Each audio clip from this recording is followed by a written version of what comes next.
Hello বন্ধুরা, সবাই কেমন আছেন? আশা করি সবাই ভালো আছেন।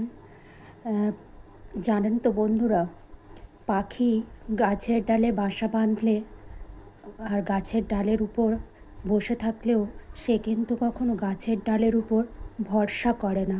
সে ভরসা করে তার নিজের ডানার উপর। তেমনি মানুষেরও উচিত অন্যের উপর ভরসা না করে নিজের উপর ভরসা করা।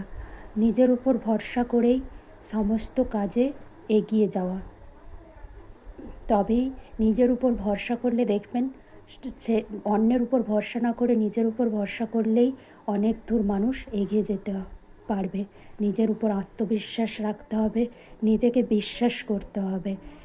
আপনাদের সঙ্গে রান্না করতে করতে একটু কথা বলে নিলাম। এই যে তেমন কিছু নয়, ওই বেগুন ভাজা করেছি, আর হবে আলুর দম। আরও অনেক কিছুই রান্না হয়েছে, আমি শুধু এইটুকুই করেছি। এই যে আলুর মশলা কষানো হয়ে গেছে আলুর দমে, বা তারপরে ভেজে রাখা আলুগুলো এই যে দিয়ে দিচ্ছি। লঙ্কার গুঁড়োটা পরে দেবো, কারণ আমার ছোটো বাচ্চা তো, তাই তরকারিটা ওর জন্য একটু তুলে রেখে তারপরে পরে লঙ্কার গুঁড়ো মেশাবো তরকারিটা হয়ে এলে। আপনাদের সঙ্গে কথা বলতে বলতে এই যে আমার একটু রান্নাটাও হয়ে গেল।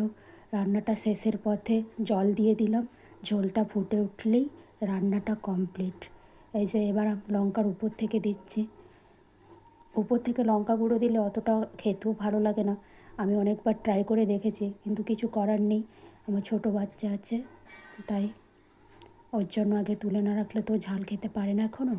এই যে হয়ে গেছে। ভালো থাকবেন, সুস্থ থাকবেন আপনারা।